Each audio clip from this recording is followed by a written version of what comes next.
ഇവിടെ സമസ്ത കേരള ജംഇയ്യത്തുലമയുടെ കേന്ദ്ര മുഷാവർ അംഗീകരിച്ച സിലബസാണ്. നിങ്ങൾക്ക് വിശ്വസിക്കാം, നിങ്ങളുടെ കുട്ടികളെ പഠിപ്പിക്കാം. ഇത് പറഞ്ഞുകൊണ്ട് ആളുകളുടെ കാശ് തരും, ആളുകൾ ഭൂമി തരും, ആളുകൾ കെട്ടിടം നിർമ്മിച്ചു കൊടുക്കും, ആളുകൾ കുട്ടികളെ ചേർക്കും, രക്ഷിതാക്കളെ വിശ്വാസത്തോട് കൊണ്ടു ഏൽപ്പിക്കും.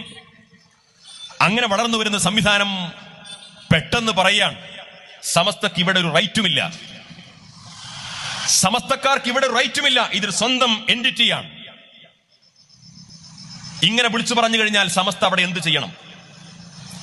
ഇങ്ങനെ വിളിച്ചു പറഞ്ഞാൽ സമസ്ത കേരള ജംഇയ്യത്തുലമ എന്ന് പറയുന്ന ഒരു സംഘടന എന്ത് ചെയ്യണം? നിങ്ങൾ ആലോചിക്കും. ആവട്ടെ, മൂപ്പർ എൻറ്റിറ്റി ആയിട്ട് പോയിക്കോട്ടെ എന്ന് പറയണോ? ഈ പ്രസ്ഥാനത്തിൽ വിശ്വാസം അർപ്പിച്ചത് കൊണ്ടല്ലേ ഈ സംവിധാനവുമായിട്ട് കടന്നു വന്നത്. അതിന് പലരും സഹായിച്ചിട്ടുണ്ടാകും, പലരും ബുദ്ധിയുണ്ടാകും, പലരുടെയും ആശയങ്ങളുണ്ടാകും, അതിലൊന്നും തർക്കമില്ല, അതെല്ലാം നല്ല കാര്യം.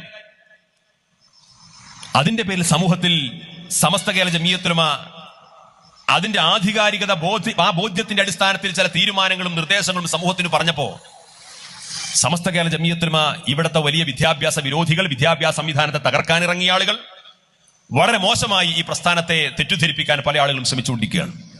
ആ തെറ്റിദ്ധാരണയിൽ കുടുങ്ങി ഇതിന്റെ സത്യമേത്, തെറ്റിദ്ധരിക്കപ്പെടുന്നത് ഏത്, വാട്സപ്പിലും ഫേസ്ബുക്കും വന്നുകൊണ്ടിരിക്കുന്ന കുറിപ്പുകൾ വായിച്ച് ഇതാണ് ശരി എന്ന് വിശ്വസിച്ച പാവങ്ങൾ നമ്മുടെ സംഘടനാ പ്രവർത്തകരെയും തെറ്റിദ്ധരിച്ചുകൊണ്ടിരിക്കുകയാണ്.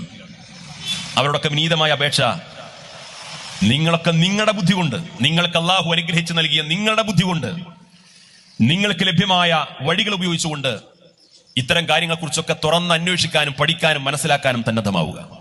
സമസ്ത കേരള ജംഇയ്യത്തുലമ ഈ സംവിധാനത്തിന്റെ ചർച്ചകൾ 4 വർഷം നീട്ടിക്കൊണ്ടുപോകാനുള്ള കാരണം തന്നെ എന്താണ്?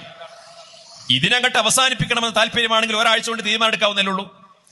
എങ്ങനെയെങ്കിലും കൂട്ടിയോജിപ്പിച്ചുകൊണ്ട് പ്രശ്നങ്ങൾ പരിഹരിച്ചുകൊണ്ട് ഇതൊക്കെ ഒരു നല്ല സംവിധാനമായിട്ട് നമ്മുടെ ഭാഗമായിട്ട് തന്നെ സമുദായത്തിന് ഗുണകരമാകുന്ന രീതിയിൽ തന്നെ മുന്നോട്ട് പോകണമെന്ന സതുദ്ദേശപരമായ താല്പര്യം കൊണ്ടാണ്